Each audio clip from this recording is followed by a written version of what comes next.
सोचिए, दिन में 12 से 13 घंटे बिजली ना हो तो, हॉस्पिटल्स में सर्जरी ना हो क्योंकि पूरे देश में दवाइयां ही ना हो तो, देश भर में एग्जाम्स कैंसिल हो जाएं क्योंकि देश में पेपर्स ही ना हो तो। यह है कहानी श्रीलंका की, जहां आए आर्थिक संकट के बीच स्थितियां जबरदस्त तरह से बिगड़ गई हैं। साल 2009 में जब श्रीलंका एक लंबे गृह युद्ध से निकला तो वहां की सरकार ने घरेलू बाजार में सामान उपलब्ध कराने पर अधिक ध्यान दिया।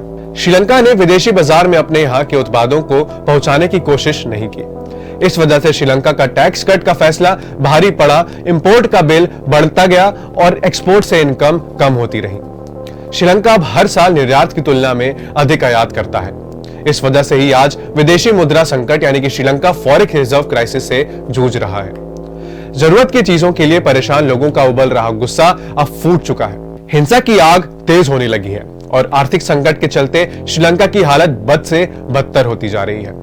दरअसल कर्फ्यू में ढील के ऐलान के बाद जनता ने सड़कों पर उतरकर जो प्रदर्शन शुरू किया, वह देखते ही देखते पहले राष्ट्रपति भवन और फिर प्रधानमंत्री के आवास तक पहुंच गया।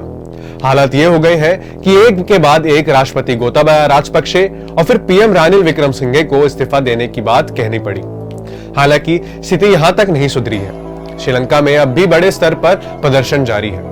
ऐसे में यह जानना अहम है कि आखिर श्रीलंका में 2 महीने पहले तक जबरदस्त तरीके से चल रहे प्रदर्शन एक बार फिर से क्यों भड़क उठे हैं। आखिर अब संकट कितना गंभीर हो चुका है, इस संकट का लोगों पर किस तरह से असर पड़ रहा है। इसके अलावा पीएम राजपक्षे के पद छोड़ने के बावजूद नए प्रधानमंत्री रानिल विक्रमसिंघे का विरोध क्यों शुरू हो गया है। साथ ही आखिर सरकार अब तक संकट को कम करने के लिए क्या कर रही है। मैं शुभम पांडे और आप देख रहे हैं योग अभियान टाइम्स। पहले जाने कितना गंभीर है श्रीलंका का संकट। श्रीलंका का सकल घरेलू उत्पाद यानी कि जीडीपी 82 अरब डॉलर है, जबकि उसके ऊपर मौजूदा कर्ज 51 अरब डॉलर है। बीते महीने में जारी आर्थिक संकट की वजह से श्रीलंका इस कर्ज पर ब्याज की राशि भी नहीं चुका पाया है, यानी उसकी कर्ज का राशि लगातार बढ़ती जा रही है। इस समस्या के बीच कोड़ में खाज का काम किया है श्रीलंका के लगातार गिरते पर्यटन क्षेत्र यानी कि टूरिज्म सेक्टर ने। कोरोना महामारी के बाद से ही श्रीलंका की स्थिति खराब हुई है और प्रतिबंधों की वजह से उसका पर्यटन क्षेत्र तबाह हो चुका है। दूसरी तरफ श्रीलंका की मुद्रा श्रीलंकाई रुपया में भी कोरोना के बाद से 80% तक की गिरावट आई है, जिससे अहम वस्तुओं का आयात लगभग नामुमकिन हो रहा था। आर्थिक संकट शुरू होने के बाद से ही देश में ईंधन और जरूरत के सामान मांगने की वजह से जरूरी विदेशी मुद्रा भंडार की खत्म होना शुरू हो गया था। आधिकारिक आंकड़ों की माने तो रुपए की गिरती कीमत की वजह से निर्यातकों ने भी श्रीलंका से डॉलर में ही पेमेंट की मांग की। ऐसे में मजबूरन श्रीलंका को अपने विदेशी मुद्रा भंडार को खर्च कर अहम उत्पादों का आयात जारी रखना पड़ा। इनमें पेट्रोल, डीजल और कोयले से लेकर मेडिकल जरूरत के सामान और दवाइयां शामिल रहीं। और स्थिति यहां तक बिगड़ चुकी है कि अब श्रीलंका के पास इन दिनों उत्पादों को खरीदने के लिए भी विदेशी मुद्रा नहीं बची है। उधर रूस यूक्रेन युद्ध की वजह से दुनिया में अहम उत्पादों की कमी ने महंगाई को भी बढ़ावा दिया है। कुल मिलाकर देश की जरूरत के लिए अहम वस्तुओं का महंगा होना और उनके आयात में आ रही मुश्किलों ने श्रीलंका को गर्त में धकेल दिया है। इस दौरान खाद्य उत्पाद भी 57% तक महंगे हो गए हैं। इनमें कुछ वजहों से श्रीलंका मौजूद समय में दिवालिया होने की कगार पर है। श्रीलंका में 2 महीने बाद भी फिर क्यों भड़क उठे प्रदर्शनकारी, लोगों पर कैसे पड़ रहा है असर। श्रीलंका में इस वक्त खाद्य सामग्रियों के आयात में कमी आई और महंगाई का जबरदस्त प्रकोप है। आलम यह है कि लोगों के पास खाना खरीदने तक के पैसे नहीं हैं और वे दिन में एक बार ही खाना खाकर गुजार रहे हैं। संयुक्त राष्ट्र के विश्व खाद्य कार्यक्रम यानी कि वर्ल्ड फूड प्रोग्राम के मुताबिक इस वक्त श्रीलंका में 10 में से 9 परिवार एक समय का खाना छोड़ रहे हैं या थाली में कम से कम खाना खा रहे हैं। इतना ही नहीं, श्रीलंका के आर्थिक संकट का असर देश के चिकित्सा क्षेत्र पर भी पड़ा है। अस्पतालों के पास इस वक्त मरीजों का इलाज के लिए जरूरी उपकरण नहीं है। ऐसे में डॉक्टरों को लोगों के इलाज तक के लिए उपकरण जुटाने की सोशल मीडिया पर अपील करनी पड़ रही है। पूरे देश में कोयले की कमी की वजह से लोगों को 10 से 12 घंटे तक बिना बिजली का समय बिताना पड़ रहा है। पेट्रोल डीजल के आयात के लिए भुगतान ना कर पाने की वजह से लोगों को घंटों तक लाइन में खड़ा होना पड़ रहा है।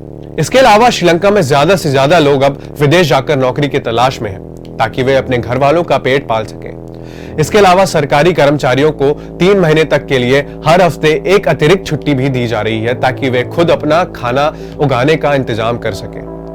महिंदा राजपक्षे के बाद विक्रमसिंघे को क्यों देना पड़ा इस्तीफा। आर्थिक संकट के बीच महिंदा राजपक्षे ने मई में प्रधानमंत्री पद से इस्तीफा दे दिया था। इसके बाद रानिल विक्रमसिंघे ने पीएम पद संभाला। हालांकि देश में लगातार बिगड़ते आर्थिक हालात के बीच उन्होंने देशवासियों को तसल्ली देने की जगह स्थिति को साफ करना शुरू कर दिया। विक्रमसिंघे ने श्रीलंका के लोगों को यह बता दिया था कि आगे की राह बेहद कठिन है। जून में राष्ट्र के नाम संबोधन में उन्होंने कहा था कि अंतर्राष्ट्रीय मुद्रा कोष यानी कि आईएमएफ से मदद मिलने तक हालत और खराब रह सकते हैं। विक्रमसिंघे के शासन में ही श्रीलंका के वित्त मंत्री ने कह दिया था कि इस देश के पास इस्तेमाल करने लायक 2.5 करोड़ डॉलर का विदेशी मुद्रा भंडार बचा है। यानी श्रीलंका के पास जून से ही आयातित सामान की कीमत चुकाने की रकम खत्म हो चुकी है। इस कठिन समय के बीच श्रीलंका ने इस साल 7 अरब डॉलर के विदेशी कर्ज का भरपाई रोक दी। उसे 2026 तक 25 अरब डॉलर का लोन चुकाना है। इस संकट को खत्म करने के लिए श्रीलंका ने क्या कदम उठाए? श्रीलंका ने इस संकट को खत्म करने के लिए कई देशों की मदद मांगी है। हालांकि भारत और अमेरिका के अलावा ज्यादातर देशों से छोटी मोटी सहायता ही मिली है। भारत ने उसे आर्थिक संकट शुरू होने के बाद से 4 अरब डॉलर का कर्ज दिया है। हालांकि खुद विक्रमसिंघे कह चुके थे कि भारत ज्यादा लंबे समय तक श्रीलंका को संभाले नहीं रख सकता और देशवासियों को अपने लिए खुद इंतजाम करना होगा। यानी श्रीलंका की आखिरी बड़ी उम्मीद आईएमएफ से मदद मिलने पर थी। ऐसे में श्रीलंका को कर्ज मिलने में लगातार देरी हो रही है। इस बीच श्रीलंका सरकार को चीन, अमेरिका, जापान और ऑस्ट्रेलिया से कुछ मदद मिली। आखिरकार राष्ट्रपति गोताबाया राजपक्षा को देश में ईंधन की कमी पूरी करने के लिए पश्चिमी देशों के खिलाफ जाकर रूस तक से मदद मांगनी पड़ी है। श्रीलंका की हालत फिलहाल तो काफी खराब है। अब देखना यह है कि श्रीलंका अब अपने इस मुश्किल दौर से कैसे उभरता है। धन्यवाद।